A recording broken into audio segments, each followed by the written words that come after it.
My 7-year-old daughter played with a Bigfoot for 3 weeks before I found out. And when I finally understood what was happening, I realized I had witnessed one of the most extraordinary and gentle encounters between humans and these mysterious creatures. Let me tell this story from the beginning because it completely changed what I thought I knew about the beings that inhabit the deep forests of the Appalachian Mountains.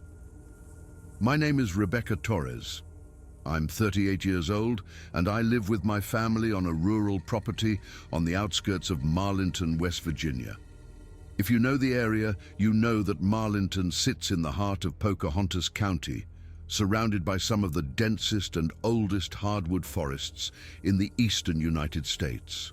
The Monongahela National Forest stretches for hundreds of thousands of acres around us, with trees so old and tall they block most of the sunlight, even on clear days.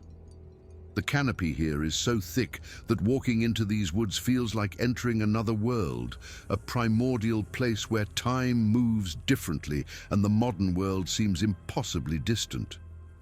We moved here 3 years ago, looking for a quieter life away from the chaos of Richmond. My husband Marcus is an architect who works remotely, which allows him to have flexible hours and spend more time with our family. I teach high school English at a school in Marlinton, about a 20-minute drive from our house through winding mountain roads that cut through forests so dense they form green tunnels overhead. Our daughter Lily had just turned 7 when the events I'm about to describe began. She was a bright-eyed child with curly brown hair that never seemed to stay in whatever style I tried to put it in, and a laugh that could fill our entire house with warmth. Our property is about 8 acres, with the house set in a clearing surrounded by dense forest on 3 sides. The 4th side opens to a meadow that slopes down toward a creek that runs clear and cold even in the hottest summer months. We have a large backyard where Lily likes to play, but we've always set strict rules. She can never go beyond the tree line by herself. The forests here are dangerous for children. There are black bears that regularly wander through our property, occasional bobcats that we've seen on our trail cameras, and it's incredibly easy to get lost among trees so dense and uniform they all look the same. I've heard stories from locals about experienced hunters who got turned around in these woods and wandered for days before finding their way out.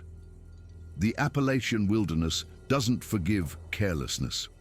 Lily has always been an imaginative child. She had imaginary friends when she was younger, talked to her dolls as if they were real, made up elaborate stories about fairies and magical creatures living in our backyard. She would spend hours creating detailed worlds with her toys, complete with histories and relationships and ongoing dramas that she would update me on every night before bed. So when in late September of 2024, she started mentioning a new friend she'd met, I didn't think much of it. Children her age often created imaginary companions, and with our isolated location, I understood that she might be lonely for playmates her own age. "Mommy, I met someone really nice today," she said at dinner on a Thursday evening. She was eating her spaghetti, twirling her fork the way I had taught her, her little feet swinging on the chair like they always did because she hadn't quite grown into our dining chairs yet. Her eyes sparkled with that particular excitement she got when she had something important to share. "Really, sweetheart," I replied, smiling at her while passing the breadbasket to Marcus. "And who is this someone?" "A big furry lady who lives in the forest," she said casually, as if this were the most normal thing in the world. "She's very kind. We played near the big oak tree today. She watched me make a fairy house with sticks and leaves." I paused with my water glass halfway to my lips, paying more attention now. The specificity of her description caught me off guard.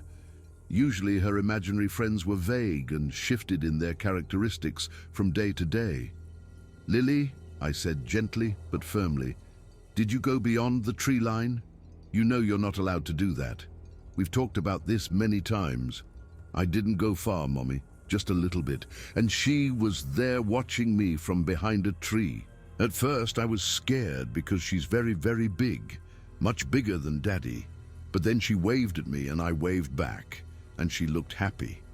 She has a nice smile, even though it's different from people's smiles. Marcus and I exchanged worried looks across the table. His fork had stopped moving, and I could see the concern deepening the lines around his eyes. We had moved here for peace and quiet, for fresh air and open spaces where our daughter could grow up connected to nature. The last thing we expected was for that same nature to present dangers we hadn't anticipated. "Lily," Marcus said in that calm, reasonable tone he used when he was trying not to alarm her. "There isn't any big furry lady in the forest. Are you making up stories again, like you did with Princess Moonbeam last summer?" Lily frowned, getting that determined expression she makes when she knows she's right about something. Her jaw set in exactly the same way mine does when I'm being stubborn, and I recognized it immediately. She crossed her small arms over her chest. "I'm not making it up," she insisted. "She's real. She has dark brown fur all over her body like a bear. But she walks on two legs like a person, and she has big, gentle eyes. They're brown like chocolate, and when she looks at me, I can tell she's thinking. She's smart, Mommy. I can tell." My heart skipped. She was describing something that matched no animal I knew in these woods. Bears walked on four legs most of the time. There was nothing else large enough to match what she was describing. "Lily, did you see a bear?" I asked, trying to keep my voice steady. "Honey, bears are very dangerous. If you see a bear, you need to run straight home and tell us immediately. This is very important." "She's not a bear, Mommy," she insisted, getting frustrated now. "I know what bears look like. We saw those bears at the zoo in Richmond, remember? This is different. She stands up tall like a person, and she doesn't try to hurt me. She's my friend now. She gave me a present." "A present?" Marcus leaned forward, his eyebrows rising. "What kind of present?" Lily reached into the pocket of her overalls and pulled out an acorn. But it wasn't just any acorn. It was the largest acorn I had ever seen, perfectly formed, with its cap still attached. And wrapped around it was a tiny crown of woven grass, so delicate and intricate that I couldn't imagine how human fingers could have made it, let alone the clumsy paws of any animal. "She gave me this," Lily said proudly, holding it up for us to see. "She made the little crown herself. I watched her do it. Her fingers are really big, but she was very careful." I took the acorn from her hand, examining it closely. The weaving was precise, intentional. This was not something that had happened accidentally or through any natural process. Someone or something had deliberately created this tiny crown and placed it on this acorn as a gift. "Where exactly did you see this, friend?" I asked, my voice sounding strange to my own ears. "By the big oak tree, the one with the lightning scar." She stands behind it and watches me play. Today she came closer because I wasn't scared anymore. "She smells like the forest, Mommy, like leaves and rain and something else I don't know." We spent the rest of dinner trying to figure out what she had really seen. Maybe it was a deer from far away that she misinterpreted because of her active imagination.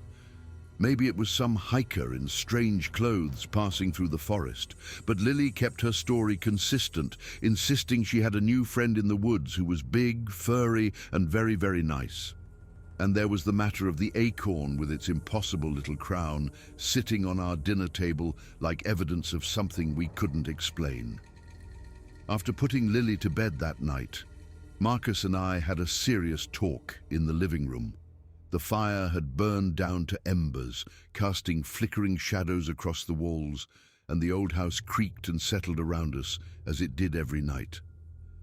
But tonight those familiar sounds seemed ominous, and I found myself glancing toward the windows more than once. "What do you think she actually saw?" Marcus asked, his voice low so it wouldn't carry upstairs. He was turning the acorn over in his hands, examining the woven grass crown with the careful attention he usually reserved for architectural drawings. "Probably nothing," I said, trying to be rational. "You know how Lily is. She has an incredible imagination. Remember when she was convinced there were fairies living in the garden?" We spent weeks hearing about detailed conversations with them. She gave them names and personalities and family histories. But this feels different, Marcus argued. He held up the acorn. This is real. Something made this. And she's being very specific about the details. And she mentioned it happened multiple times, always in the same place, near that old oak tree. I sighed, rubbing my face with both hands. The exhaustion of the week was catching up with me, but more than that, I felt a creeping unease that I couldn't quite identify. Tomorrow is Friday, I said finally. I don't have any afternoon classes. I'll come home early and keep an eye on her while she plays outside. If there really is something or someone around our property, I'll find out. Marcus nodded slowly. And if there is something? What then? I don't know, I admitted. I honestly don't know. That night I barely slept. I kept thinking about the acorn, about the woven grass crown, about the impossibility of what Lily had described. I told myself there had to be a rational explanation. Maybe a homeless person living in the woods, someone with a gentle disposition who had befriended our daughter. It happened sometimes in rural areas, or maybe some kind of elaborate prank by teenagers from town. But neither of those explanations felt right. Something about the whole situation made the hair on the back of my neck stand up. The next day, I left school right after my last morning class, making an excuse about a family appointment. I got home around noon and set up on the back porch with my laptop, positioned so I had a clear view of the entire backyard and the tree line beyond it. The day was beautiful, one of those perfect autumn days when the leaves are at their peak color and the air is crisp and clean. Under any other circumstances, I would have been enjoying it. Lily came home on the school bus at 3:30, her backpack bouncing as she ran up the driveway. She was excited to see me home early, and even more excited when I told her she could play outside until dinner. She went out around 4 o'clock after changing out of her school clothes into jeans and a purple sweater that was her current favorite. For about an hour, she played normally, pushing herself on the tire swing Marcus had hung from the old maple tree, drawing with chalk on the patio, arranging her dolls in a circle for what she announced was a very important meeting. I worked on grading papers but kept watching her constantly, glancing up every few seconds. Then, around 5 o'clock, something changed. Lily suddenly froze in the middle of her doll meeting. She turned toward the forest, her whole body going still in a way that was completely uncharacteristic for my constantly moving child. She tilted her head as if she were listening to something I couldn't hear. Then she smiled. That big, genuine smile she gives when she's truly happy, and waved at the trees. My blood ran cold. I snapped my laptop shut and stood up, my grading papers scattering across the porch as I rushed to the railing. I scanned the tree line, my heart pounding so hard I could feel it in my throat. At first I didn't see anything, just shadows and bark and the thick undergrowth of ferns and mountain laurel that grew between the old hardwoods. The evening light was slanting through the leaves, creating patterns of gold and green that shifted with every breeze. "Lily," I called, trying to keep my voice casual and failing. "Who are you waving to, sweetheart?"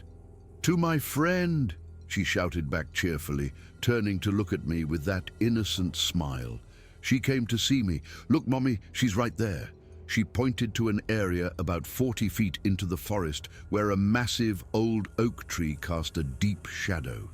This was the lightning-scarred tree she had mentioned, a giant that must have been growing before the Revolutionary War, its trunk split and blackened on one side, but still alive and thriving.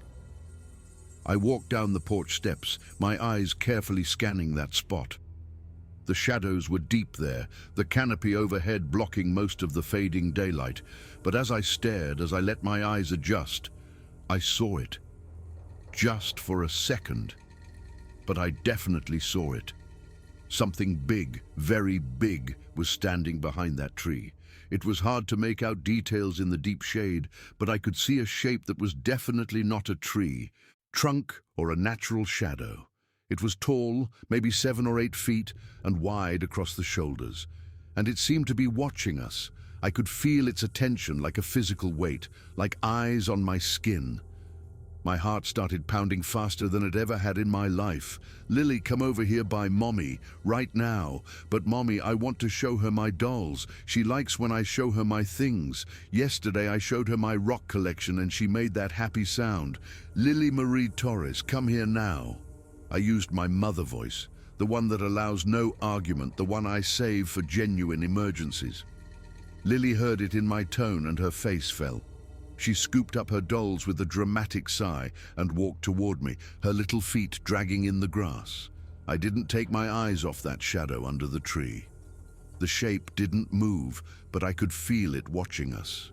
There was an intelligence in that observation, a patience that no ordinary animal would have. Bears would have either fled or approached. This thing was just watching. "Why are you being mean, Mommy?" Lily asked, reaching the porch and crossing her little arms. "She just wants to be my friend. She's nice." "Let's go inside for a while," I said, placing my hand on her shoulder and guiding her gently but firmly toward the door. "It's getting cold out here. It's not cold. And now my friend is going to think I left because I don't like her." Lily's voice had that trembling quality it got when she was genuinely upset. "You're going to hurt her feelings, Mommy." Inside the house, I locked the door behind us, something I rarely did before dark. Then I went straight to the living room window, standing behind the curtain where I could see without being easily seen.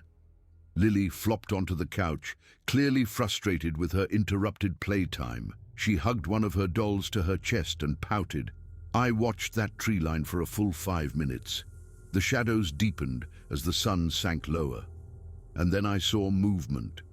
The large shape stepped away from the tree, and for a brief moment before it vanished deeper into the forest, I saw it clearly in a patch of golden light that broke through the canopy. It was bipedal, walking on 2 legs with a fluid, almost graceful movement that no bear could ever achieve. It was massive, easily 7.5 or 8 feet tall, with broad shoulders and long arms that swung slightly as it moved. And it was covered in dark hair from head to toe. Not fur exactly, but hair, like a human's hair, grown all over its body. The color was a deep brown, almost black in the shadows, but catching reddish highlights where the light touched it. I watched it walk deeper into the forest until the undergrowth swallowed it completely. Then I stood there, my hand pressed against the window glass, my mind racing. My rational brain tried to find explanations. A person in a costume, a bear walking strangely on its hind legs, some trick of the light and shadows making a normal thing look abnormal. But I knew, deep down in a part of me that existed before rational thought, I knew what I had seen. My 7-year-old daughter had been playing with a Bigfoot. I spent the rest of that Friday in a daze. I went through the motions of making dinner, helping Lily with her homework, giving her a bath and reading her a bedtime story. But my mind was elsewhere. When Marcus got home around 8, having driven back from a client meeting in Charleston, I pulled him into the kitchen and told him everything. He didn't believe me at first. Of course he didn't. I wouldn't have believed me either. "Rebecca," he said gently, in that patient tone he uses when he thinks I'm being irrational. "You probably saw a bear standing up. They do that sometimes. Or a shadow.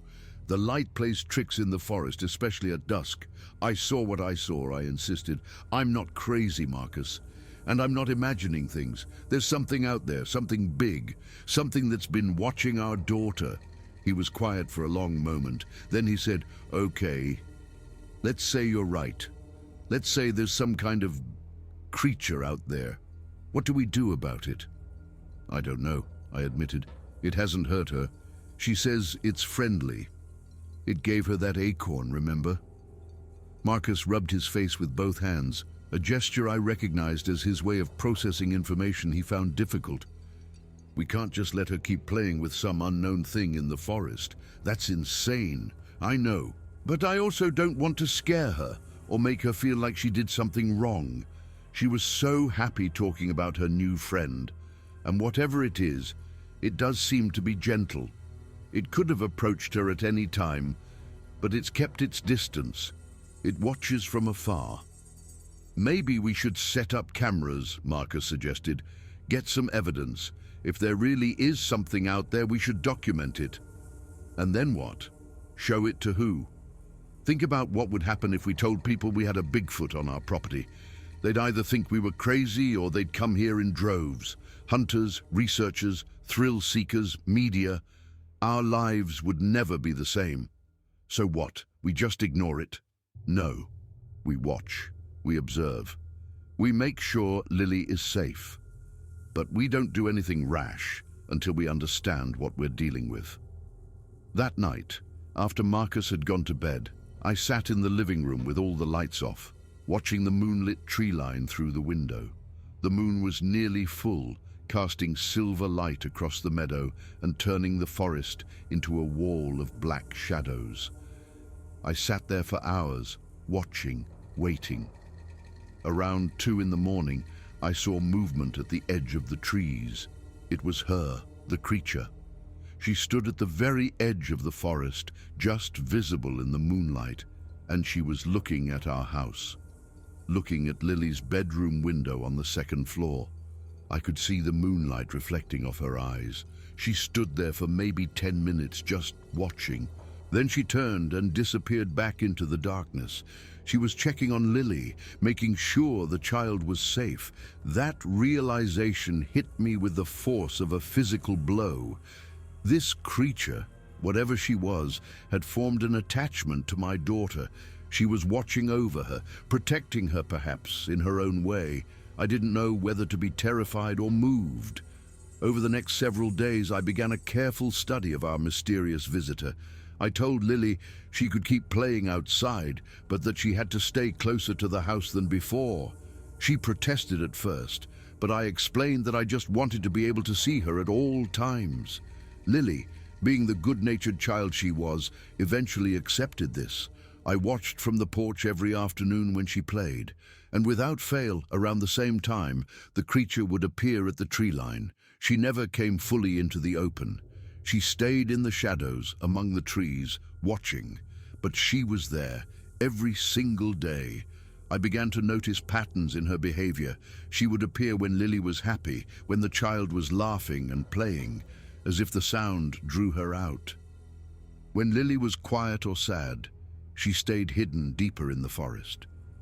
And when Lily left something at the edge of the yard, a drawing, a flower she had picked, a pretty rock, the item would be gone the next morning.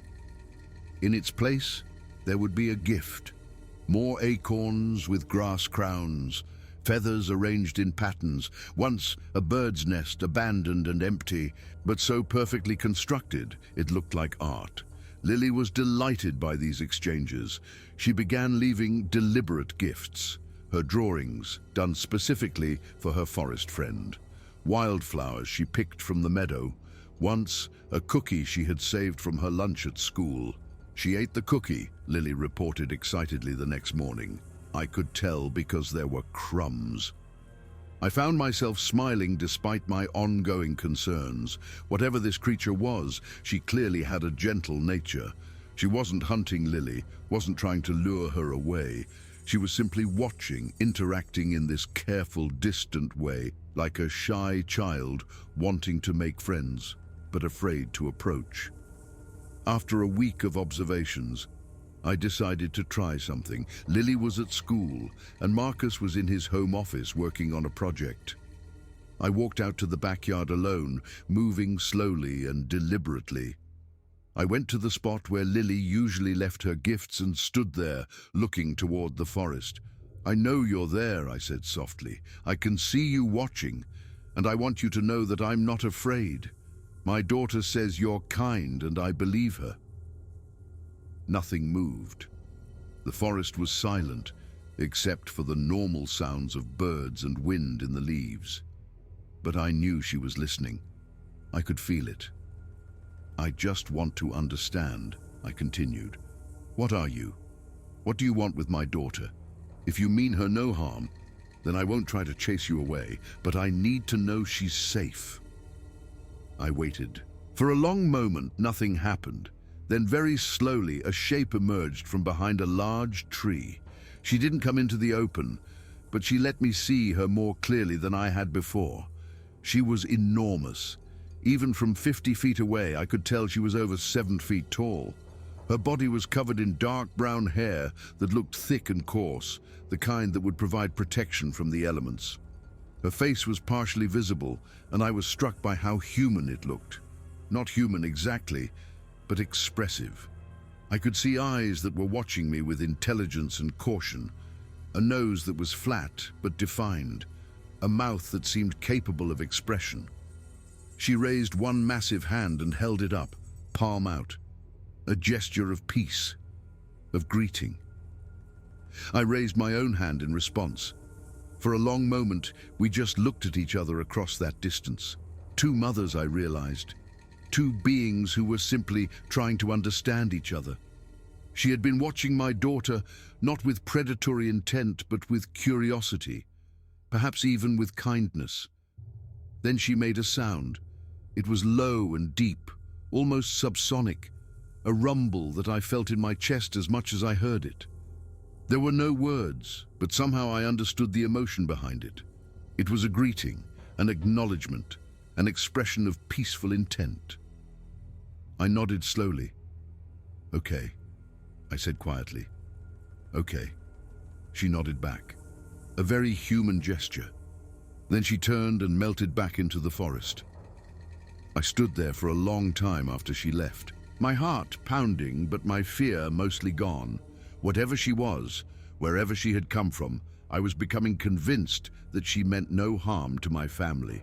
She was simply a creature of the forest who had found something fascinating in the small human child who played at the edge of her domain. That night, I told Marcus everything that had happened. He listened in silence, his expression shifting from skepticism to wonder as I described the encounter. "You actually communicated with it?" he asked when I finished. I wouldn't say communicated exactly, but there was understanding. I could feel it. She knew what I was asking, and she answered in her own way. "This is incredible, Rebecca. Do you realize what this means?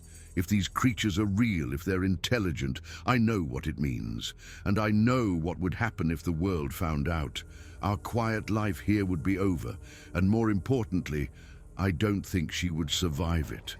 People would come hunting for her. Researchers would want to capture her and study her. She trusted me today, Marcus. She showed herself to me because I'm Lily's mother. I can't betray that trust." Marcus was quiet for a long moment. Then he nodded slowly. "You're right. Whatever happens, this stays between us, at least until we understand more." The following weeks were among the strangest and most wonderful of my life. With my tacit approval, Lily's interactions with her forest friend became more elaborate. The creature, whom Lily insisted on calling Flora because she always brought flowers and leaves as gifts, began appearing closer and closer to the edge of the trees. She never came into the open yard, but she would stand just at the tree line, visible in the shadows, and watch Lily play. Lily would tell her stories. She would sit facing the forest and talk about her day at school, about her teachers and classmates, about the books she was reading and the dreams she had at night. The creature would listen, still and attentive, occasionally making soft sounds that seemed like responses. "Flora says she likes stories about animals," Lily reported one evening. "She makes a happy sound when I tell her about bunnies and deer." "How do you know it's a happy sound?" I asked. "Because it's different from the other sounds. She has lots of different sounds for different things. The happy sound is sort of high and gentle. The curious sound is deeper. And when she's sad, she makes a low sound like wind through the trees. She gets sad. Sometimes. When I tell her I have to go inside, she makes the sad sound. I think she's lonely, Mommy. I think she doesn't have anyone to talk to except me." That observation hit me hard. I thought about this enormous creature, living alone in the vast forest, watching from the shadows.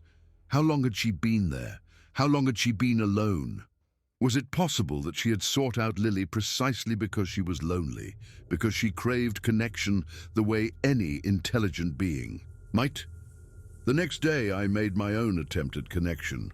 While Lily was at school, I went to the tree line with a basket of apples from our trees. I set them down at the edge of the forest and stepped back. "These are for you," I said aloud. "I know you can hear me. I wanted you to know that you're welcome here. As long as you don't hurt my family, you'll always be welcome." I waited. After a few minutes, I saw movement deep in the shadows. She was there, watching, but she didn't approach while I was present. I went back inside and watched from the window. About an hour later, when she must have been certain I wasn't coming back out, she emerged from the forest. She moved to the basket of apples and picked one up, examining it with what I can only describe as wonder. Then she bit into it, and I swear I could see pleasure in her expression. She took the rest of the apples and disappeared back into the trees. But that night, I found something on the back porch. A collection of the most beautiful autumn leaves I had ever seen, arranged in a perfect circle, with a single perfect red maple leaf in the center. It was a gift, a thank you. She was communicating with me the only way she knew how. Over the following days, we developed a kind of routine. I would leave food for her, fruit or nuts or sometimes bread, and she would leave gifts in return. Feathers, stones, interesting pieces of bark, once a turtle shell so perfectly preserved it looked like it had been polished. Each gift was carefully chosen, deliberately placed. There was intelligence behind every choice. Marcus, despite his initial skepticism, became fascinated. He began sketching her based on my descriptions and the brief glimpses we caught of her at the tree line. His drawings showed a creature that was neither human nor ape, but something in between, something unique. He spent hours researching, reading about Bigfoot sightings in the Appalachians, about similar creatures reported throughout the world. "There's a pattern here," he said one evening, spreading his research across the kitchen table. "Sightings have been reported in these mountains for centuries. The indigenous peoples had names for creatures like this. They called them forest people. They were considered guardians of the wild places." "Guardians," I repeated softly. "I like that." What's really interesting is that almost all the accounts describe them as shy, elusive, and non-aggressive. There are very few reports of them ever harming humans. It's like they actively avoid contact. She didn't avoid contact with Lily, though. No. But Lily is a child. Maybe that's different. Children are less threatening, more open-minded. They don't bring the same baggage that adults do. It was a compelling theory, and it made sense. Lily had no preconceptions about what was possible or impossible. When she saw a big furry lady in the forest, she didn't question it. She simply accepted it and responded with the open-heartedness that children possess naturally. As October wore on, the interactions became even more remarkable. Flora, as we had all started calling her now, began making sounds that seemed almost like language. They weren't words in any sense I could understand, but there was structure to them, patterns that repeated, inflections that changed meaning. Lily seemed to understand her better than either Marcus or I did. "She's telling me about the forest," Lily explained one afternoon. "She says there are special places deep in the woods where the trees are so old they remember things, and there's a river far away that she likes to drink from because the water tastes like sunshine." "She said all that?" Marcus asked, astonished. "Not in words, Daddy. In feelings. I can feel what she means when she makes her sounds." It was hard to argue with that. Somehow my 7-year-old daughter had developed a form of communication with a creature that we couldn't even classify. They had built a bridge between species using something deeper than language. Emotion, perhaps, or instinct, or something we didn't have a name for. The most remarkable interaction happened on a cold afternoon in late October. Lily was playing near the tree line, building something with sticks and leaves while Flora watched from her usual spot in the shadows. I was on the porch, pretending to read, but actually watching them both. Suddenly, Flora stepped out of the forest. She moved slowly, carefully, as if afraid of startling Lily. But she came fully into the open for the first time, standing in our yard, her massive form catching the autumn sunlight. I stood up, my heart pounding, ready to run to Lily if anything went wrong. But Lily just smiled and kept working on her construction. Flora watched for a moment, then she bent down and picked up a stick. She examined it carefully, and then, moving with surprising delicacy for something so large, she added the stick to Lily's structure. Lily laughed delightedly. "That's a good spot for it, thank you." For the next hour they built together, a huge hair-covered creature and a tiny human child, working side by side, creating something out of forest debris. They communicated in ways I couldn't fully follow, Lily chattering happily and Flora making her various sounds, occasionally gesturing with her enormous hands. I watched with tears streaming down my face. I had never seen anything so beautiful or so improbable in my life. When it was time for Lily to come inside for dinner, Flora did something that stopped my heart. She put her hand over her chest, then extended it toward Lily, palm up. It was a gesture of such clear emotional significance that there was no mistaking its meaning. Lily responded by putting her own small hand over her heart and extending it toward Flora. "Same friend," she said. "Heart friends." Flora nodded. She made a sound that was soft and musical, almost like humming. Then she turned and walked back into the forest. That night, Lily tried to explain what had happened. She was saying goodbye for today, she said, but also saying that we're connected now, in our hearts. Even when we're not together, we're still friends. That's what heart friends means. Did she tell you that in her sounds? Sort of. I just knew what she meant. She was feeling it so strongly that I could feel it too. Like when you feel sad and I get sad, even though nothing bad happened to me. It was empathy. Pure, uncomplicated empathy. Somehow my daughter and this mysterious creature had formed a bond that transcended every barrier between them. Species, language, experience, none of it mattered. They had found each other and recognized something kindred. I thought about that for a long time after Lily went to bed, about what it meant, about what it said about the nature of connection and friendship and love. These were things we usually assumed were unique to humans, or at least to our understanding of the world. But here was evidence that they weren't. Here was proof that the capacity for genuine emotional connection existed in places we had never thought to look. November came, and with it the first hints of winter. The trees dropped their leaves, leaving the forest more exposed than it had been in months. I worried that Flora would stop coming, that she would retreat deeper into the wilderness where the cover was better, but she continued to appear every afternoon, as reliable as the sunset. She seemed more comfortable now, coming farther into the open, staying longer. Sometimes she would sit at the edge of the forest and watch Lily play for hours. Other times she would participate in whatever game Lily had invented, following rules she couldn't possibly understand but engaging nonetheless. One cold afternoon, I made a decision. While Lily was at school, I walked out to the spot where I usually left food and waited. It took almost an hour, but eventually Flora emerged from the trees. We stood facing each other across maybe 30 feet of open ground. She was even more impressive up close than I had realized. Her face had a nobility to it, an ancient wisdom in her dark eyes. She watched me with an expression I could only describe as patient expectation. "I wanted to thank you," I said slowly, "for what you've given Lily.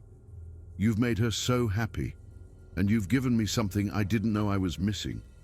Wonder. A sense that the world is bigger and more magical than I thought." Flora tilted her head, listening. I didn't know if she understood my words, but I believed she understood my tone, my intention. "You're welcome here," I continued. "Always. You don't have to hide. As long as you want to visit Lily, you can come." Flora was still for a long moment. Then she made a sound I had never heard before. It was low and warm, almost like a purr, but deeper. She raised her hand and placed it over her chest, then extended it toward me, the same gesture she had made with Lily. I responded in kind. "Heart friends," I said. She nodded, and for just a moment I could have sworn I saw her smile. The days grew shorter. Thanksgiving came and went, and the first snow dusted the mountains. Through it all, Flora continued to visit. She seemed to enjoy the cold weather, her thick hair providing natural insulation against temperatures that had me bundled in multiple layers. Lily's 8th birthday was December 15th. We had a small party with family from out of town, something we had done for weeks, but in the quiet moments, I saw Lily looking toward the forest. I made Flora a present. She confided in me that morning. "Will you help me give it to her?" We went out together after the party, walking to the tree line with Lily's gift. It was a drawing she had made of the two of them together, colored with careful attention in all the right shades. Flora was depicted with accuracy that surprised me, dark brown and tall and gentle-eyed, and next to her, holding her hand, was a small figure with curly brown hair. Flora came when she saw us approach. She seemed to understand that today was special. When Lily held up the drawing, she made a sound of wonder. She reached down and took it with such care that you would think it was made of glass rather than paper. "It's us," Lily explained, "because we're heart friends. Now you can look at it and remember me when I'm not here." Flora studied the drawing for a long time. Then she looked at Lily with an expression of such pure affection that my heart ached. She made her gesture of connection again, hand to heart, and extended, but she did something else too. She reached into the pouch-like fold of skin at her hip, something I had never noticed before, and pulled out an object. It was a stone, but not just any stone. It was a perfect oval, polished smooth by water, and shot through with veins of crystal that caught the pale winter light and scattered it into rainbows. She held it out to Lily, a birthday gift, an exchange for the drawing. Lily took it with reverent hands. "It's so beautiful," she whispered. "Thank you, Flora. Thank you so much." Flora made her warm sound again. Then she touched Lily's hair with a gentleness that seemed impossible for something so large. It was a caress, a benediction. "I love you too," Lily said. And I knew she was right. Whatever strange form it took, whatever barriers of biology and experience stood between them, there was love between this creature and my daughter. Real, genuine love. The winter deepened. Snow fell in earnest, blanketing our property and the surrounding forest in white. Flora's visits continued, though they became shorter. She would appear briefly, make her greeting, exchange gestures with Lily, and then retreat to whatever shelter she had found against the cold. And then, one day in late December, she stopped coming. The first day, Lily wasn't concerned. Flora sometimes skipped days when the weather was very bad. But when 2 days passed, then 3, then a week, Lily began to worry. "Where is she, Mommy? Why won't she come?" "I don't know, sweetheart. Maybe the snow is too deep for her to travel. Maybe she found a warm place to stay and doesn't want to leave it. But she always comes. She promised. Heart friends don't forget each other." I held her while she cried, but I had no answers. The forest was silent and empty. No sign of Flora anywhere at the tree line. It was as if she had never existed. After 2 weeks without contact, I decided to investigate. There had been some activity in the forest before the heavy snows, trucks I'd heard on the old logging road that ran along the back of our property. I hadn't thought much of it at the time, but now I wondered. I bundled up against the cold and hiked into the forest, following the path I knew Flora usually took. The snow was deep, but not impassable, and I followed traces of what might have been old tracks, now mostly filled in and indistinct. About a quarter-mile from our house, I found what I was looking for, and what I found made my blood run cold. There were footprints, not hers, but human. Boot prints from multiple pairs, leading from deeper in the forest toward the logging road, and there were fresh tire tracks on the road, large like from a heavy truck. My mind raced. Hunters, researchers, or just random people in the woods. Then I saw something that answered my question. Caught on a low shrub was a small piece of fabric. It was orange. Hunter orange, and on the ground near it, half buried in snow, was an empty rifle cartridge. My stomach turned. Someone had been hunting on our property, and based on the timing, probably in the days just before Flora stopped appearing. I ran back to the house, my heart pounding. I found Marcus in his office. There were hunters, I said, out of breath, in the forest behind our property. I found casings, footprints. Marcus, I think they might have seen her. His face paled. Do you think they hurt her? I don't know. I didn't see blood, no signs of a struggle, but she clearly sensed their presence and hid. Or worse. I didn't finish the sentence. I didn't need to. We were both thinking the same terrible thing. Lily walked into the kitchen, still in her pajamas, her eyes red from crying. Is she coming back, Mommy? Is Flora coming back? I picked her up, hugging her tight. I don't know, baby, but I hope so. The days passed with no sign of her. Lily checked the window constantly, ran outside every few hours to look toward the forest, called for Flora even when we told her it wouldn't help. She left gifts at the tree line every day, the apples and bread getting buried under successive snowfalls. On New Year's Eve, as we tried to celebrate despite the heaviness in our hearts, Lily asked me a question. Mommy, if Flora can't come anymore, can I go look for her? Just a little bit into the forest. No, sweetheart, I said gently but firmly. The forest is too big and too dangerous in winter. You could get lost or hurt. But what if she's hurt and needs help? What if she's waiting for us to find her? The question broke my heart because I had been thinking the exact same thing. The next day, after seeing Lily onto the school bus, I made a decision. I dressed in my warmest clothes, filled a backpack with water and snacks and a first aid kit, and headed into the forest. I searched for hours. I followed animal trails, checked areas of dense undergrowth, looked into rock formations and fallen trees that could serve as shelter. I found nothing. No sign of her, no evidence of where she might have gone. But then, just as I was about to give up and turn back, I heard something, that deep resonant sound that had become so familiar over the past months. It was coming from farther ahead, deeper in the forest, where I had never gone before. I followed the sound, my heart racing. The snow was deeper here, the trees older and more massive. It felt like entering a cathedral, a sacred space. And then I saw her. She was standing in a small clearing, maybe a mile and a half from our property, and she wasn't alone. There was another creature standing beside her, slightly taller, with lighter brown hair, and clinging to the leg of this second creature was something small. My breath caught as I realized what I was seeing. A child, a baby Bigfoot, no bigger than Lily, with softer, fluffier fur and huge eyes that took in the world. With childlike curiosity, Flora saw me and went rigid. For a long moment, we just stared at each other. I understood now why she had stopped coming. She had a family, a mate, and a child.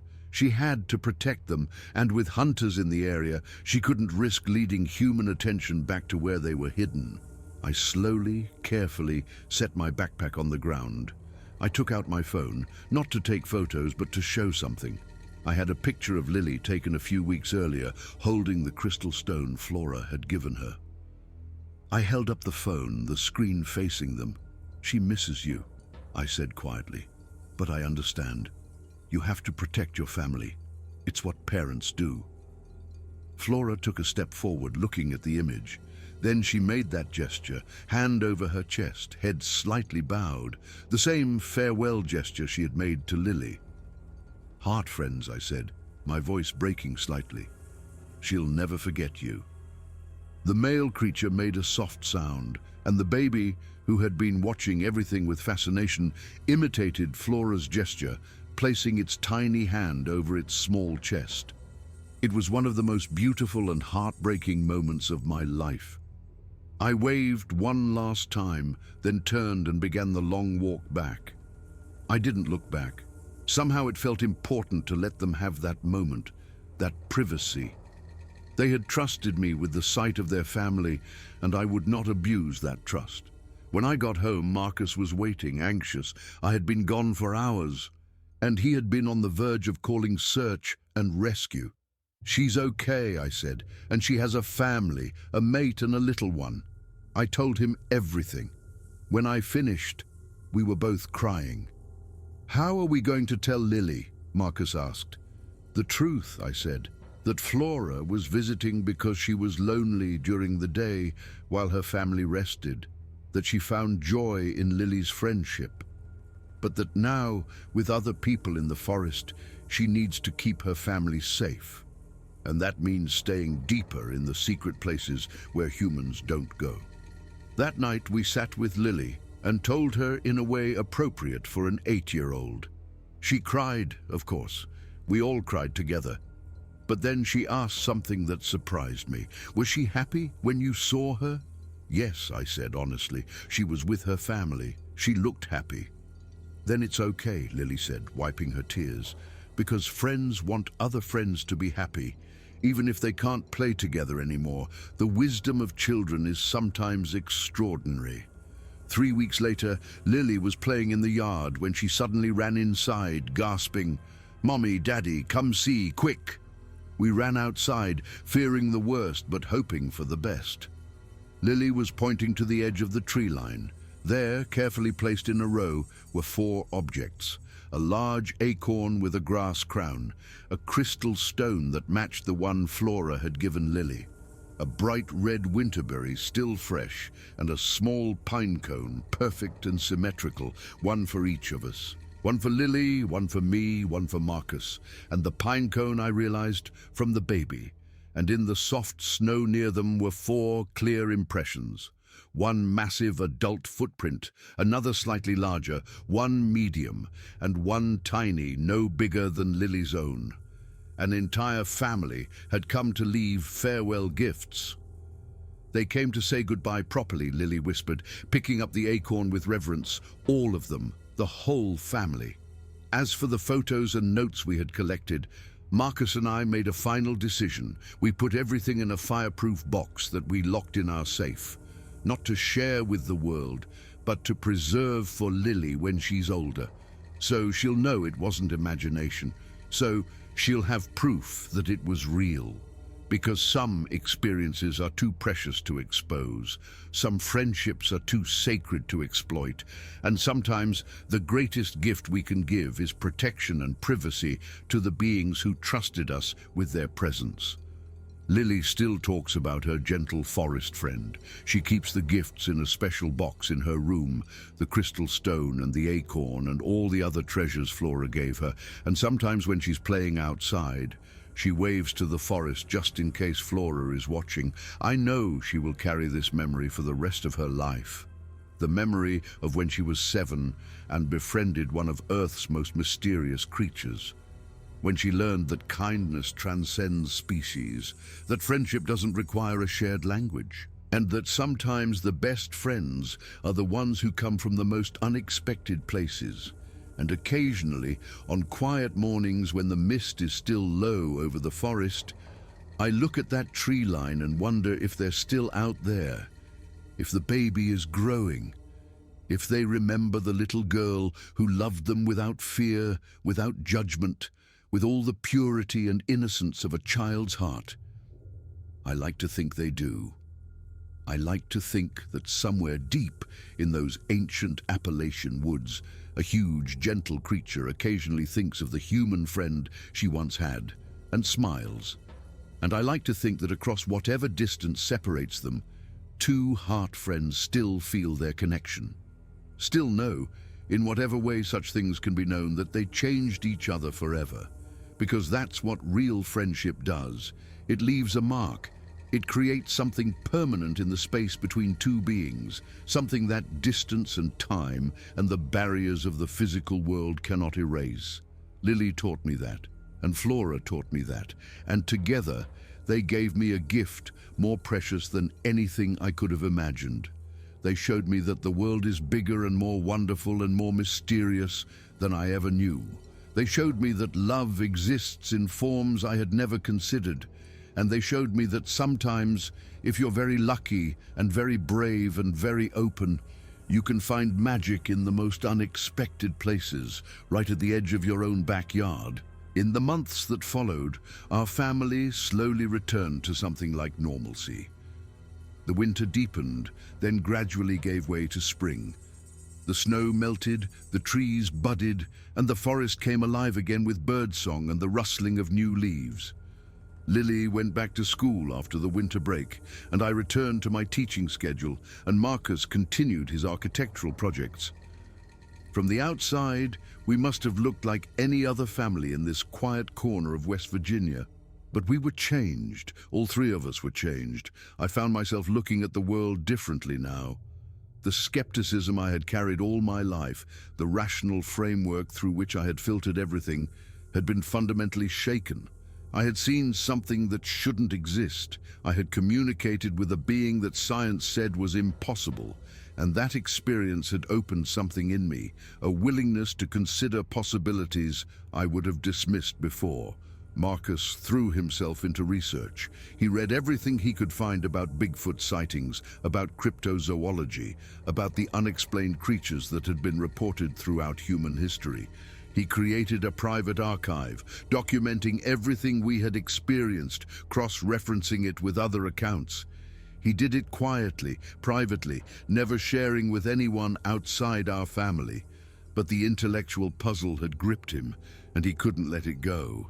And Lily, our brave, loving, extraordinary daughter, seemed to have grown beyond her years. There was a thoughtfulness about her now that hadn't been there before. She was still playful, still imaginative, still the same spirited child we had always known. But there was a depth to her too, a wisdom that showed itself in unexpected moments. Once, about a month after our final encounter, she was playing with a classmate who had come over for the afternoon. The other girl, a child named Sophie, was afraid of the forest. She said there were monsters in there, and she didn't want to go near the tree line. There aren't monsters, Lily told her with gentle certainty. There are just creatures we don't understand. That doesn't make them monsters. Sophie seemed unconvinced, but Lily didn't push the point. She simply redirected their play to a different part of the yard, away from the trees that made her friend uncomfortable. Later that evening, when Sophie had gone home, I asked Lily about it. What made you say that about monsters? She thought about it for a moment. Because Flora wasn't a monster. She was different and really big and maybe scary looking if you didn't know her. But she was kind. She was gentle. She was my friend. And I think maybe a lot of things we call monsters are like that. They're just different. And we get scared of things that are different. I didn't know what to say to that. She was 8 years old, and she had articulated something that many adults never understand. Spring turned to summer, and summer brought long days and warm nights. Lily played outside more than ever, building elaborate fairy houses at the edge of the yard, leaving small offerings of food and flowers at the tree line. She knew Flora probably wouldn't come back, but she maintained the rituals anyway, just in case, she said when I asked her about it, and because it makes me feel connected to her. Even if she can't see me doing it, I think maybe she knows. Heart friends always know. I didn't have the heart to discourage her, and honestly, I wasn't sure she was wrong. One morning in early July, I woke before dawn to use the bathroom and happened to glance out the window. The first light was just appearing over the mountains, turning the sky pink and gold. The forest was still deep in shadow, and mist was rising from the meadow in ghostly tendrils. And there, at the very edge of the tree line, was a shape. I pressed my face to the window, my heart suddenly pounding. The light was too dim to see clearly, but the shape was right. The height, the breadth, the stance. I watched for maybe 10 minutes as the sky gradually brightened. The shape didn't move. It just stood there, at the boundary between our world and hers, looking toward our house. And then, just as the first direct sunlight hit the treetops, it turned and melted back into the forest. I never told Lily about that sighting. I wasn't sure if it was really Flora or just wishful thinking, a trick of the early light on my sleep-heavy eyes. But I chose to believe it was her. I chose to believe she had come back just for a moment to check on the little girl who had been her friend, because that's what heart friends do. They don't forget. Even when circumstances keep them apart, they find ways to stay connected. Lily started 3rd grade in September. She was older now, more mature, and the events of the previous year seemed to have settled into a permanent part of her understanding of the world. She didn't talk about Flora as often, but when she did, it was with a quiet certainty that never wavered. She was real, Mommy. I know some people wouldn't believe it, but she was as real as you and Daddy. I'll remember her forever. And I knew she would. The autumn came again, painting the mountains in brilliant colors. 1 year had passed since Lily first mentioned her big furry friend who lived in the forest. The anniversary passed without remark from Lily, but I found myself thinking about it constantly. On a cool evening in late October, I went out to the backyard alone. Marcus was inside helping Lily with homework, and I had a few minutes to myself. I walked to the tree line and stood there looking into the shadows between the ancient trees. "I don't know if you can hear me," I said softly. "I don't know if you're out there, or how far away, or if you ever come back this way. But I wanted you to know something." I paused, gathering my thoughts. "You changed our lives. You gave Lily something precious, something she'll carry with her forever.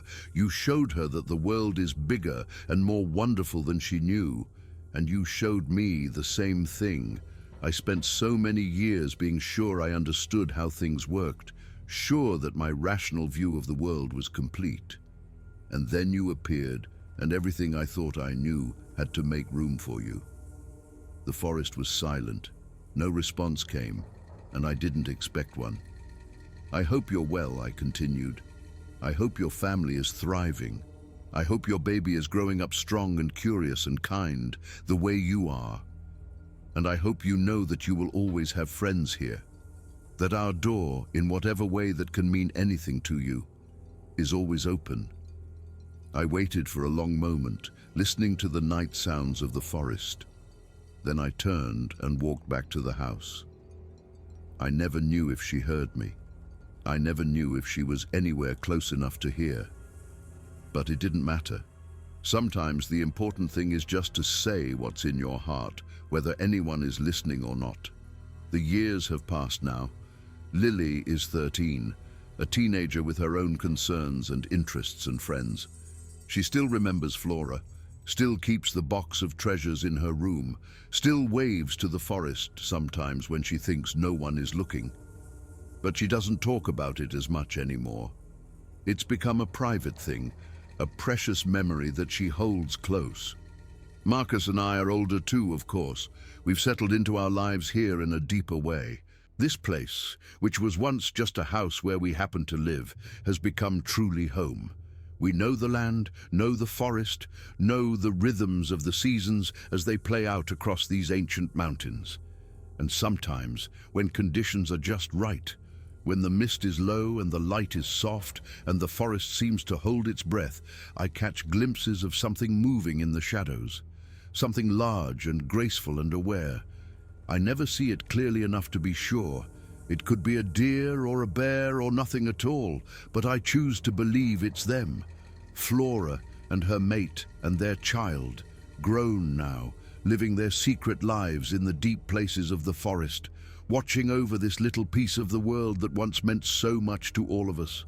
I like to imagine that they've thrived out there, that the baby has grown into a strong, gentle creature like her mother, that they've found safety and peace in whatever hidden valleys and ancient groves they call home. And I like to imagine that sometimes, in those quiet moments between the demands of their lives, they think of us. They remember the little human girl who loved them without fear. They remember the connection we built, however briefly, across all the barriers that should have kept us apart. Because that's what I've learned from this experience. Connection is possible in the most unexpected places. Friendship can bloom between the most unlikely beings. And love, true love, doesn't care about the categories we create to separate ourselves from each other. Lily taught me that. A 7-year-old girl who saw a creature in the forest and decided to wave instead of run, who built a friendship on drawings and gifts and patience, who learned to communicate in sounds and gestures and feelings that transcended language. She showed me what it means to approach the unknown with an open heart. She showed me what it means to love without conditions or limitations. She showed me that the most important things in life often come from the places we least expect. I'm grateful for that lesson. I'm grateful for the months of wonder and joy and heartbreak that Flora brought into our lives. I'm grateful for the wisdom my daughter gained, wisdom that will serve her well as she grows into the woman she's becoming. And I'm grateful for the mystery itself, the not knowing, the sense that the world contains depths and secrets that we haven't begun to fathom. Because that's what Flora gave us in the end. She gave us wonder. She gave us a reminder that the universe is vast and strange and full of possibilities we can barely imagine. She gave us magic. And in a world that often seems too predictable, too mapped, too known, that's a gift beyond price. So if you're reading this, wherever you are, I want you to know something. The world is bigger than you think, more mysterious, more wonderful. There are things out there that science hasn't explained and maybe never will. There are creatures and forces and possibilities that exist beyond the edges of what we think we know. And sometimes, if you're very lucky and very open and very brave, those mysteries will find you. They'll walk out of the forest and into your life and change everything you thought you understood. I know because it happened to us. It happened in a quiet corner of West Virginia, on an ordinary property at the edge of an extraordinary forest. It happened to a family that wasn't looking for anything unusual. It happened because a little girl waved instead of ran. And it was the most wonderful thing that ever happened to us. The most wonderful thing that ever will. That's my story, the story of my daughter and her forest friend. The story of 3 weeks that changed our lives forever and left marks that will never fade. I hope you believe it, but I'll understand if you don't. Some things are hard to believe until you experience them yourself. All I can tell you is that it's true. Every word of it. The creature in the forest, the gifts and gestures, the connection between a child and a being from another world. All of it is true. And somewhere out there, in the ancient forests of these ancient mountains, a gentle giant still lives, still remembers, still carries in her heart the memory of a little girl who loved her without fear, without judgment, with all the purity and innocence of a child's heart. Heart friends forever. That's what Lily taught me it means, and that's what I believe it always will. The story I've told you covers the main events of that remarkable year when Flora entered our lives. But there were so many smaller moments, so many details that I haven't included, that I feel compelled to share more. These aren't dramatic turning points, but rather the quiet accumulation of experiences that made our connection with Flora so profound. I remember, for instance, the first time I saw Flora eat one of the apples I had left for her. It was a moment that shifted something in my understanding. Watching her handle the fruit with such care, examining it with those intelligent eyes before taking a bite, she was so clearly not just an animal following instinct. There was appreciation in her actions, almost ceremony. She knew the apple was a gift, and she received it as such. I remember how she would sometimes arrive at the tree line with mud caked on her legs and burrs caught in her hair, evidence of a journey through the deep forest to reach us. What paths did she follow? What obstacles did she navigate? The forest beyond our property was vast and trackless, a wilderness that could swallow an inexperienced hiker in moments, but she knew it intimately. It was her home in a way that our house could never be ours. I remember the sounds she made and how I gradually learned to distinguish between them. There was the low rumble that meant greeting, like the sound of distant thunder rolling over the mountains. There was the higher, gentler tone she used with Lily, something almost like a coo that seemed designed to reassure and comfort. There was the sharp, quick sound she made when something startled her, and the long, mournful cry I heard only once, late at night, carried on the wind from somewhere deep in the forest. I never knew what that sound meant, but it haunted me for days. I remember the way she moved, graceful despite her size, with a rolling gait that covered ground efficiently while making remarkably little noise. When she wanted to be silent, she was almost invisible, a shadow among shadows. But when she moved with purpose, there was a power in it that reminded me of footage I had seen of great apes, that same combination of controlled strength and animal fluidity. I remember her hands, those enormous appendages that could have crushed any of us without effort, but that handled everything with such delicacy. I watched her braid grass into the intricate crowns she left as gifts, her thick fingers moving with a precision that seemed impossible. I watched her pick berries from bushes without crushing them, select stones from the creek bed, arrange leaves into patterns. There was artistry in those hands, intention, care.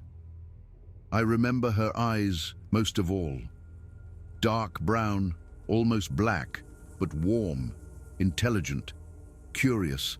There were depths in those eyes that I never fathomed, histories and experiences and ways of seeing the world that were utterly alien to me. And yet, when our eyes met, there was recognition. We were different, profoundly different, but we were also somehow the same. Two conscious beings trying to understand each other across an impossible gulf. I remember the first time Lily made her laugh. It was an unexpected moment, about 3 weeks into their friendship. Lily was telling one of her rambling stories, a confused narrative about a princess and a dragon and a unicorn that kept changing direction and contradicting itself. I was watching from the porch, only half listening, when I heard a sound I didn't recognize. Flora was making a sound that was almost like a bark, a series of short, explosive exhalations that shook her whole body. Her mouth was open, showing teeth that were surprisingly human-like, and there was something in her posture that I suddenly recognized. She was laughing. Lily, to her credit, didn't miss a beat. She started laughing too. And for a moment, the two of them stood there on opposite sides of an impossible divide, united in mirth at a ridiculous story about a princess who accidentally turned her dragon into a teapot. That memory is one of my most treasured. It reminds me that joy is universal, that laughter crosses boundaries, that the capacity for delight exists wherever there is consciousness. I remember the time Flora protected Lily from a copperhead snake. This happened in late October, before the cold drove the snakes into hibernation. Lily was playing near the edge of the forest, building one of her elaborate stick constructions, and I was watching from the porch. Flora was in her usual spot, half hidden in the shadows. I didn't see the snake. It must have been coiled in the leaves near where Lily was working, camouflaged and deadly. But Flora saw it. She moved faster than I would have thought possible for something so large. One moment she was at the tree line. The next, she was between Lily and the spot where the snake must have been. She made a sound I had never heard before, a deep, warning growl that made the hair stand up on the back of my neck. Lily, startled, looked up. She saw Flora standing over her, tense and alert, and she knew immediately that something was wrong. "Come to Mommy," I called, my heart pounding. "Lily, come here right now." She came, running across the yard to me. Flora stayed where she was for a long moment, still and watchful. Then she reached down and picked something up, something long and limp that dangled from her hand. The snake. She had killed it with a single motion, so quick I hadn't even seen it. She carried it away into the forest, disposing of the danger, protecting the child she had come to love. I cried that night, after Lily was in bed. I cried with gratitude and wonder and a deep, aching love for this creature who had appointed herself the guardian of my daughter. She owed us nothing. We were strangers, aliens, creatures from a different world. But she had taken Lily into her heart, and she would protect her with her life. That's the kind of being she was. That's the kind of friendship they had. I remember the questions Lily asked me about Flora, the ones I couldn't answer. Where does she sleep, Mommy? I don't know, sweetheart. Somewhere deep in the forest, I imagine. Somewhere safe and hidden. Does she have a family? I don't know, maybe. Why doesn't she live in a house like we do? Because she's different from us. Her people, if she has people, they live in the forest. It's their home. But doesn't she get cold in the winter? She has very thick fur, baby. Like a bear. I think she stays warm. Does she miss me when she goes away at night? I think she does. I think she looks forward to seeing you every day. Is she lonely?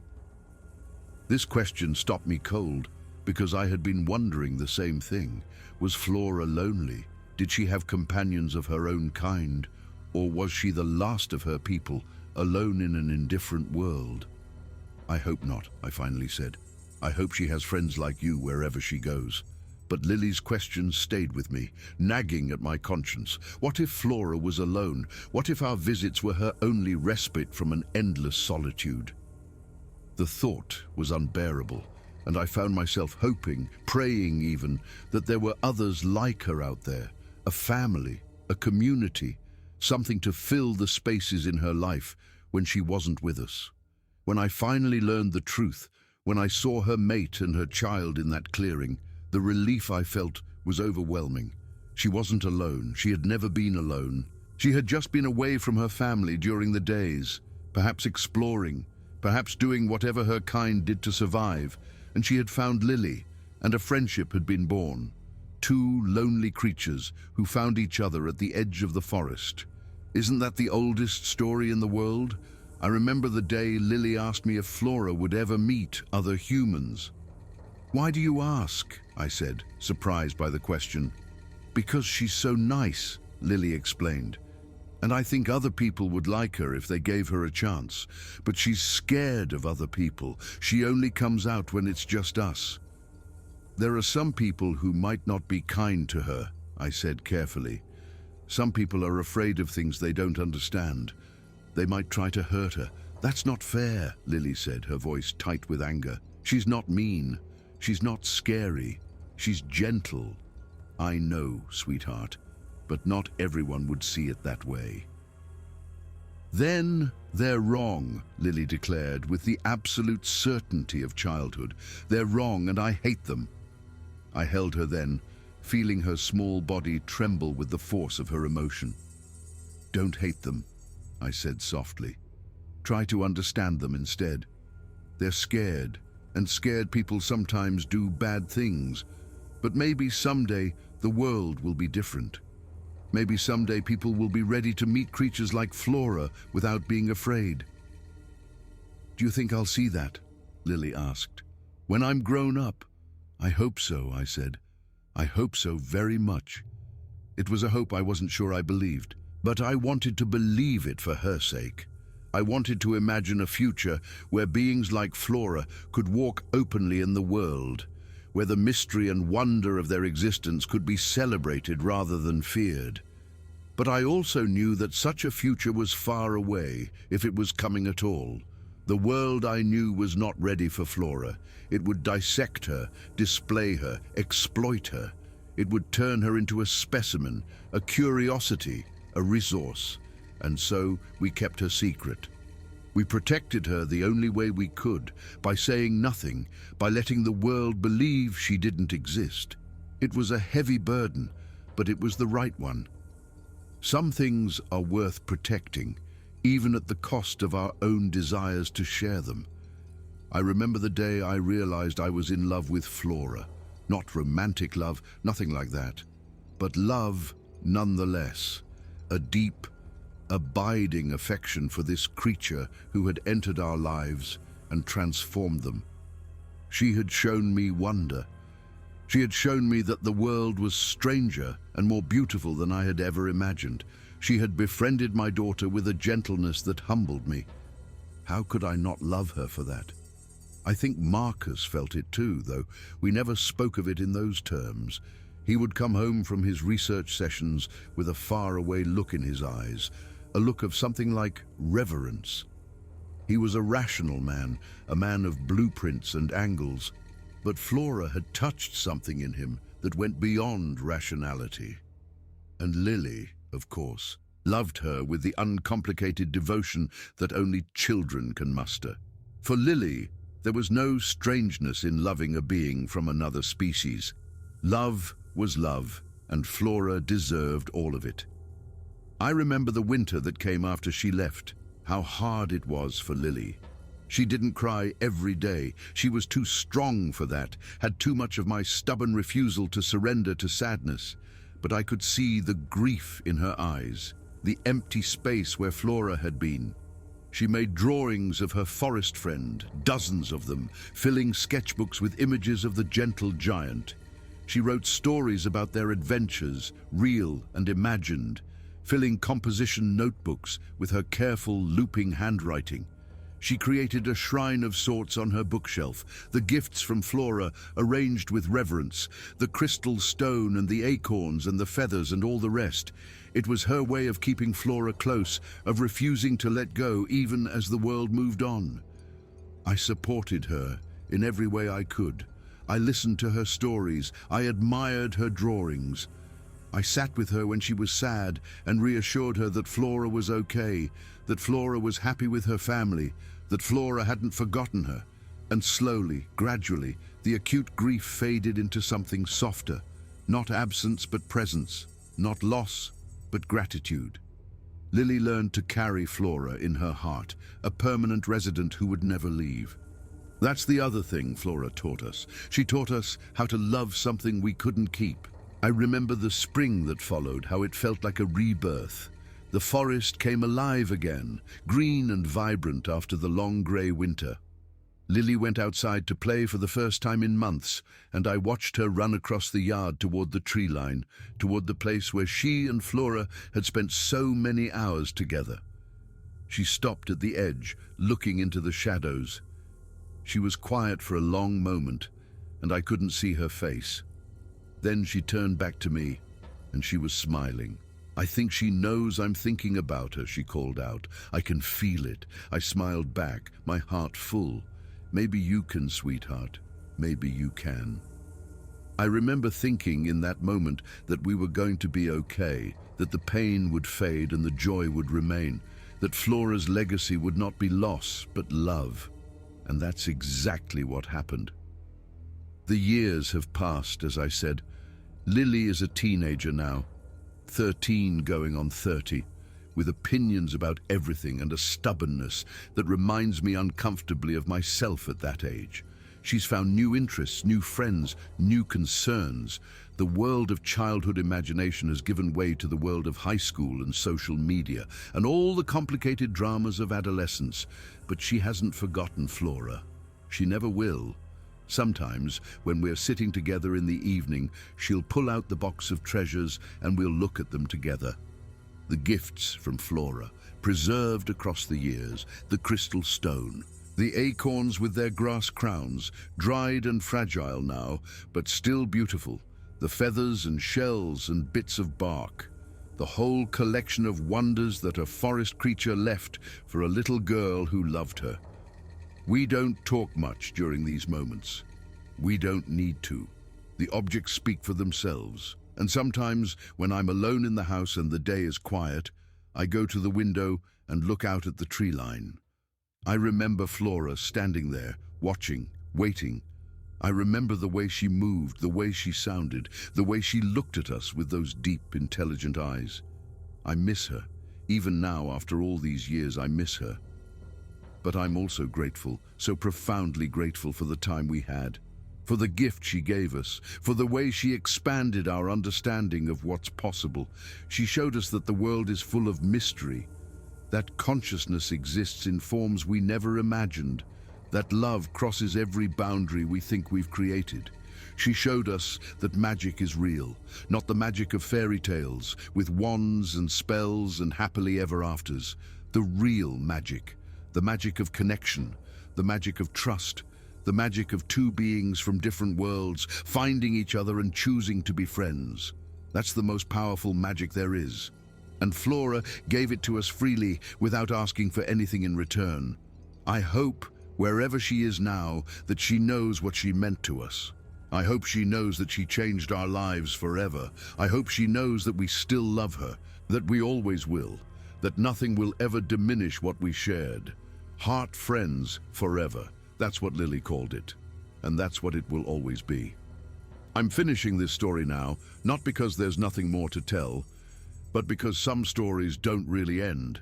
They just continue off the page, beyond the words, in the hearts of those who carry them. Our story with Flora continues. It continues in the memories we hold, in the lessons we learned, in the way we look at the world now, with more wonder and less certainty than before. It continues in the forest itself, which feels alive to us now in a way it didn't before. We know there are beings out there, hidden in the deep places, living their own lives according to their own ways.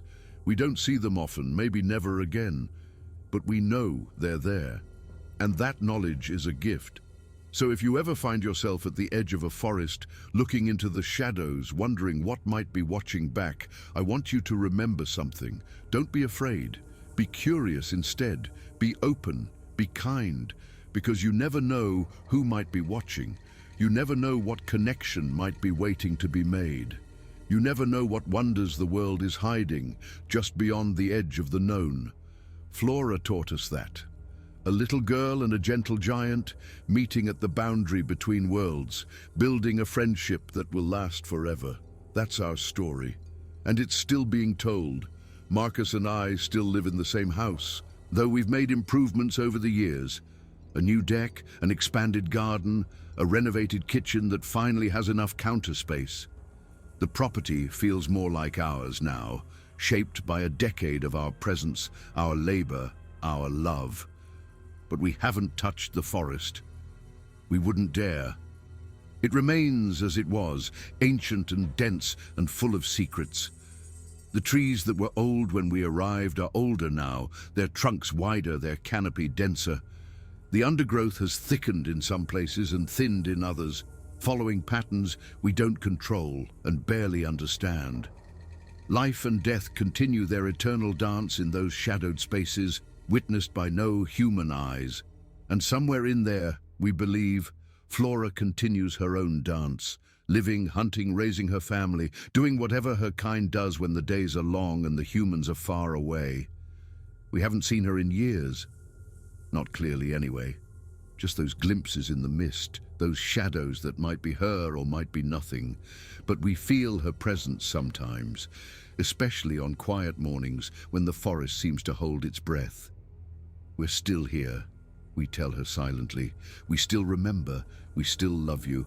And maybe in whatever way she understands such things, she hears us. Maybe she pauses in her journey through the deep woods, tilts her great head, listens. Maybe she remembers the little girl who waved instead of ran. Maybe she smiles. I like to think so. I like to think that's how it is. Because that's what heart friends do. They remember. They always remember. Forever. This is the end of our story, but it's not really the end. Stories like this don't have endings, just pauses, moments where the narrative rests before continuing in ways we can't foresee. Lily will grow up. She'll have her own life, her own adventures, her own encounters with wonder and mystery. Maybe she'll tell her children about Flora someday. Maybe she'll bring them to this house, to this forest, and show them where magic once walked. Marcus and I will grow old here, if we're lucky. We'll watch the seasons change year after year, the forest cycling through its eternal patterns. We'll remember Flora always, holding her in our hearts like a treasured secret. And Flora, If she's still out there, we'll continue living her hidden life. Maybe she'll grow old too, in whatever way her kind ages. Maybe she'll tell her own child about the human she once knew, the little girl who loved her, the family who kept her secret. Maybe generations from now, a descendant of Flora will encounter a descendant of Lily at the edge of a forest. Maybe they'll look at each other with ancient recognition, carrying the echoes of a friendship forged long ago. Maybe they'll wave. Maybe they'll become heart friends too. The story continues. It always continues. That's the nature of love. It doesn't end. It transforms, expands, multiplies. It flows from generation to generation, species to species, world to world. It finds its way across every barrier we think exists. Flora taught us that, a creature from the deep forest, stepping out of shadow to befriend a child reaching across the impossible distance to love her back, and two families, human and otherwise, bound together forever by that moment of connection. That's the story. That's our story, and it will continue long after we're gone, forever and ever. Heart friends, always.